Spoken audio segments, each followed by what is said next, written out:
are appearing on behalf of the appellant. We are appear on behalf of the appellant Sania Mehra versus Arjun Mehra. Please granted us to submit the memorial. My lord, the present appeal arises from the judgment of the London Family Court, whereby maintenance has been awarded to the respondent, and the extent that the maintenance award is excessive and has been granted. It is humbly submitted that the respondent is a well-qualified individual, fully capable of maintaining herself, and has voluntarily withdrawn from employment without any sufficient cause. Furthermore, she has left the matrimonial home without any justifiable reason and has initiated the multiple proceedings under different statutes, resulting in overlapping claims in maintenance. My lord, please allow me to for the issues. Issue 1. Whether the family court erred in awarding maintenance to a spouse who is highly qualified and voluntarily left her employment. Issue 2. Whether the quantum of maintenance is excessive given the appellant's pre-existing financial liabilities. Whether a well-qualified spouse who voluntarily resigned from her employment is entitled to maintenance under Section 125. But under Section 125, maintenance is not automatic. It depends on actual need of the wife, husband's income, wife's earning capacity, and most important, unable to maintain herself. It is submitted that the respondent who voluntarily resigned from her job, she is well qualified, possesses the necessary skills and experience to secure employment. Her education background gives the prior experience to demonstrate that she is capable of earning in the livelihood. My lord, it is mentioned in the case of Chaturbhuj versus Sita Bai. The Supreme Court clarified that the object of Section 125 CRPC is to prevent destitution and not to provide a means of living in idleness. Maintenance ensures basic subsistence and not a luxurious lifestyle. What factors should determine the quantum of maintenance? The determining of the quantums and maintenance is matter of judicial, which may be exist on the settled legal principles. Maintenance is not to be the permit excuse, but rather the issue are that the we is able to live with returning. You only discuss the factors.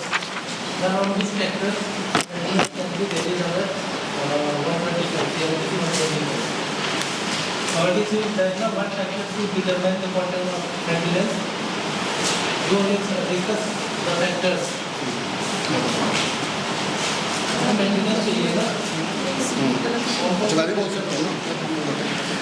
My lord, it is in this case, इसमें है कि what factors should determine the quantum of maintenance. इसमें ये है कि जो maintenance family court में दिया मतलब अवार्ड दिया गया है कि 55,000, which is literally a very hefty amount for the applicant to give the maintenance of 55,000 per month. My lord, if you see 3 in point 2, the husband's salary is 1.50,000. It means 1,50,000. But the court did not see it is the net. It is not the net amount. It is the gross amount, and the maintenance should be given on the basis of the net amount. I am showing the salary slip of the applicant that he get only salary of 1.10 lakh rupees after all PF deductions, TDS, and everything. And then how it is possible for the applicant whose salary is 1.10 lakh and how he can give the 55,000 maintenance to respondent. He has also a liability of his aged parents, and he has also the liability to pay the loan of the matrimonial home. Then how could it possible to give the maintenance to them?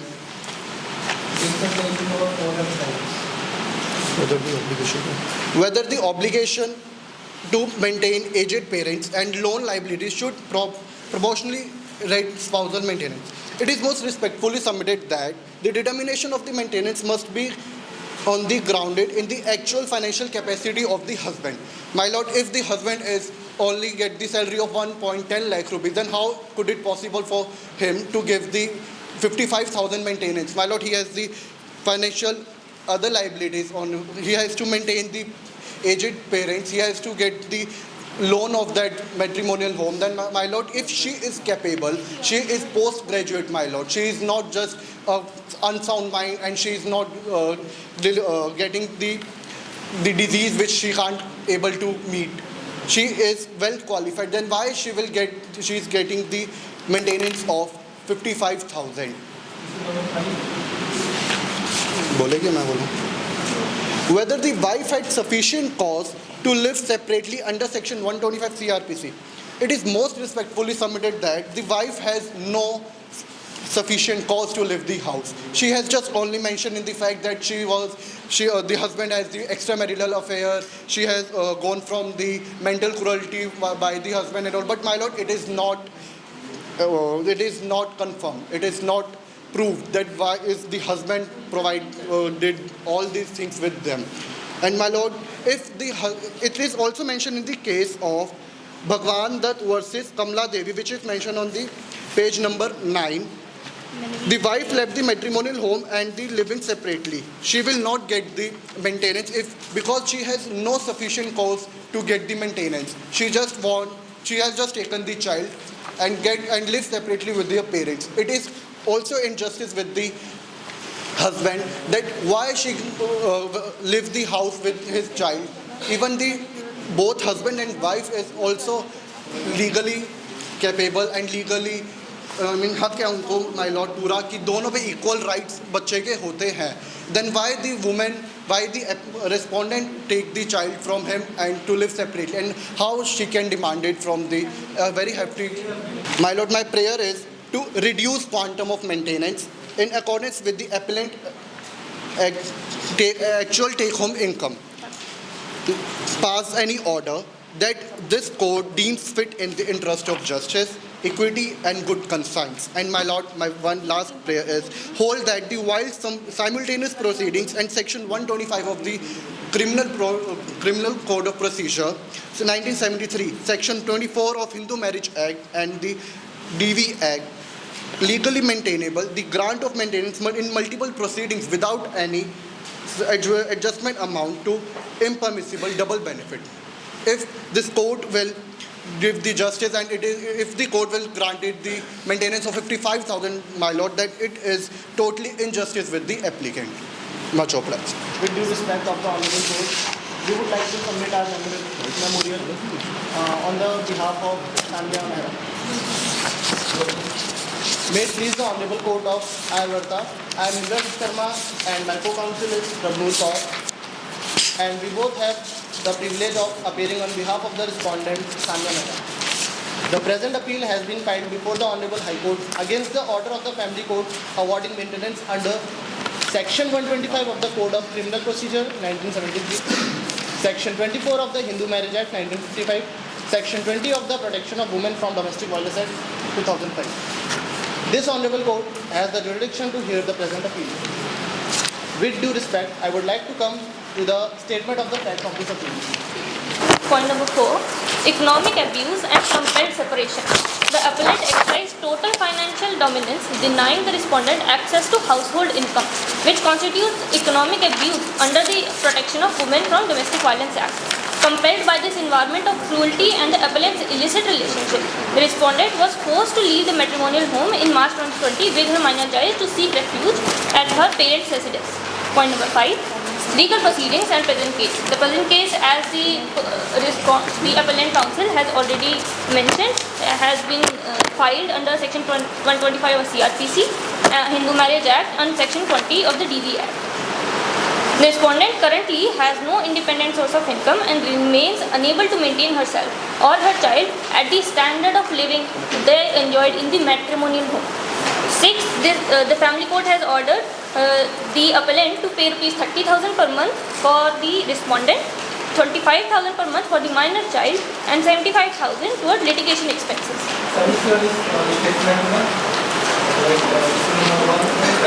Yes, sir. So the respondent counsel seeks permission to begin with the arguments. So I respectfully mention that the issue number 1, 2 and 5 will be mentioned by me and by my co-counsel respectively, issue number 3 and 4. Starting starting with issue number 1. I request your lordship to refer to page number 11. So I would directly go to the arguments as the issues have already been mentioned. And sir, in advance, I would like to inform that the relevant cases have been cited in the footnotes at the end of the page. My arguments for the issue number 1 are based on 6 assertions. The first assertion, the social justice framework of maintenance laws. Section 125 or CRPC is a measure of social justice specifically enacted to protect women and children, falling within the constitutional sweep of Article 15(3) and reinforced by Article 39. This has been held by the Kerala High Court in the year of 2025. The respective name and citation of the case are in the footnotes as well as in the case law details at the end of the memorial. Further, its primary objective is to prevent vagrancy and destitution by providing a speedy remedy for food, clothing and shelter, also held by the Supreme Court in the year 2015 as well as very recently in 2026. Therefore, the provision must be construed liberally to ensure the contemplated relief is secured rather than denied. Point number 2. The distinction between capacity to earn and actual earning. It is the settled position of law that the expression unable to maintain herself does not mean capable of earning. As held by the Punjab and Haryana High Court, the emphasis is placed on the wife's actual inability to sustain herself rather than her theoretical or potential earning capacity. As held in Shalija vs. Thubana, a Supreme Court judgment of 2018, capable of earning is not equivalent to earning, and a highly qualified wife cannot be denied maintenance simply because she possesses the education to work but is not actually employed. Further, I would like to contend that the appellant counsel has not provided any evidence showing that my client is currently employed to be able to sustain herself at the standard of living that is. So that is related to financial abuse. It's financial abuse as well as mental cruelty, as I will discuss it in the issue number 5 in as much detail as possible. If the council provides, I will proceed with this particular issue. Point number 3, the fallacy of the idle wife and economic value of homemaking. The respondent contends that describing a non-earning wife as idle reflects a fundamental misunderstanding of domestic contributions. A homemaker's work forms the invisible structure upon which the family functions, providing significant economic value that enables the earning spouse to excel professionally, which I would like to contend that the appellant has done very well in his professional career because of the work that my client has put in at home. The law must recognize that women who steps away from her profession for family responsibilities cannot be expected to resume employment at the same level after a long break, as re-entry is often hampered by technological changes and the loss of professional continuity. This particular statement, my lord, has been held in the Supreme Court in the case of 1975, the name of which has been added in the footnote. Issue number 2. My lord, even though they contend that my client is capable of earning, she is not capable of earning at the standard of living that she had enjoyed prior, as well as she is the primary caregiver of the child ever since the birth and still is. She cannot be expected after a 5-year span of not working to suddenly be required to earn at the same amount as the appellant. Much obliged. Issue number 2. I will proceed to issue number 2. Whether, as the appellant has mentioned, the issue is about the issue of double benefit. So I have 4 contentions. I will read the heading first and then I will explain in detail as well as with citing the relevant cases. First, the doctrine of independent. Submit the suit under section 24 of HML law. Sir, I believe it is the appellant that has instituted that case, and my client has filed a DD Act case under section 20, which also asks for another maintenance. Now, 3 cases. Yes. Subsequently gone. Yes, sir. So the remaining 2 cases are still pending. This appeal is from the family court regarding 125 CRPC. So I would like to contend that please come to para 1 of issue number 2. I will start from the middle itself, as affirmed in Rani versus Dinesh and Suman Mandal versus Rajesh Kumar Mandal. The conjoint reading of sections 20, 26 and 36 of the DB Act establishes that these provisions are in addition to and not in derogation of any other law. Therefore, the maintenance granted into DB Act is a supplementary and does not bar the wife from seeking relief under section 125 CRPC or the Hindu Marriage Act. Also, I would like to contend, according as per the para 2, this particular proceeding arises from a summary proceeding, and the remaining two proceedings are still pending. To ask to adjust the amount based on a future amount that will be awarded later is absolutely unexplainable and, frankly speaking, very causing injustice to my client. It as well as it will hinder the objective of the section 25 CRPC the section from the Act.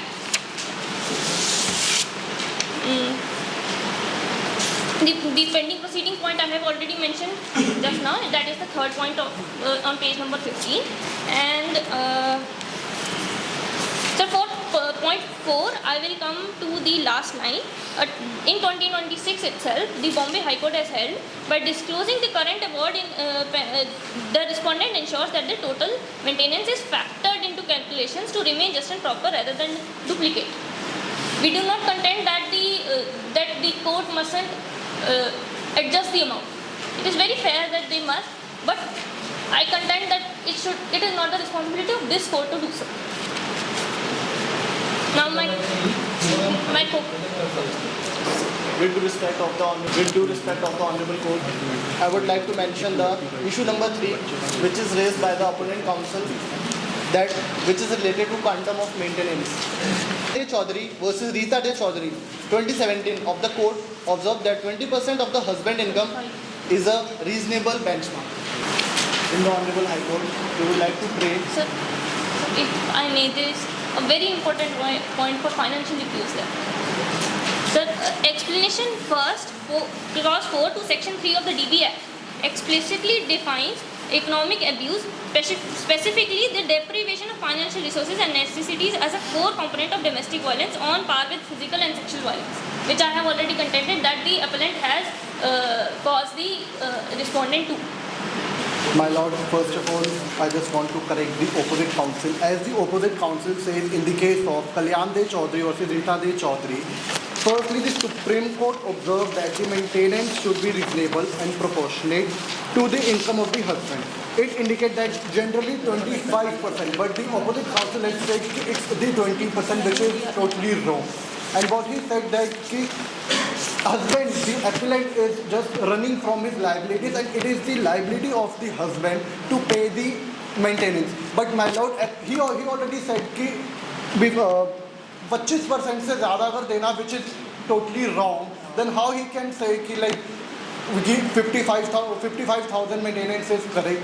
And my lord, just like the salary of the husband is 1,10,000 after all the deductions. Then how it is possible for the husband to pay the 55,000 per month?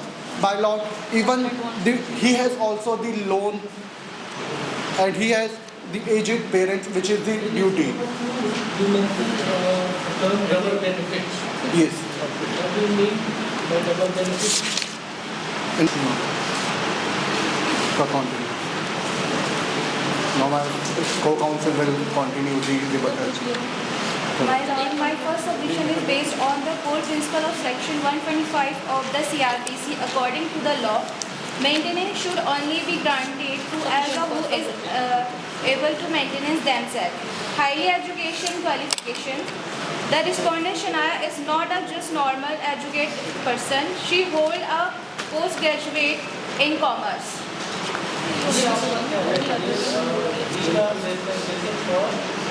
Determine the quantum of maintenance. इसके against आप submit करना चाहेंगे. Issue number 3. You want to Yes. Yes, sir. Permission. With due respect of the honorable court, I would like to revert the opposite counsel questions that In Kalyan De Chaudhary versus Rita De Chaudhary, it is clearly mentioned that the amount of the maintenance is for only wife and the 55,000 is the gross total for wife and the minor child. So, ma'am, sir, sir, page number 30, it's not a valid point according to me. My lord, can I say something? अरे नहीं बोलने का बोलना The next for the argument of the opposite counsel that that my client has sufficient qualification to earn and hence she must not be allowed any maintenance. As I have already mentioned in several cases in page number 11.2 that the capacity to earn is not equal to the actual earning capability. It is to be noted that the expression in the specific law that unable to maintain herself does not mean capable of earning, as has been held in many cases including Punjab and Haryana High Court as well as Supreme Court. Next, the appellant also contended that my client is abusing the appellant and causing him mental cruelty by proceeding the case. First, these are statutory remedies and very separate remedies, as according to law, as I have mentioned in my argument. Further, the counsel also contends that my client has taken the child even though it is the husband's responsibility as well as the right to be close with the child. I would like to contend, as I have said in the fact of the case as well as the judgments that I have quoted during the arguments, that the primary caregiving responsibility is upon the custodial parent, as my client has been performing ever since the birth of the child. She specifically resigned at the insistence of the appellant to perform these homemaking duties as well as the childcare duties, to demand that she now leaves that child in the care of the husband that has an illicit relationship is totally causing injustice to my client. I hence conclude my rebuttal.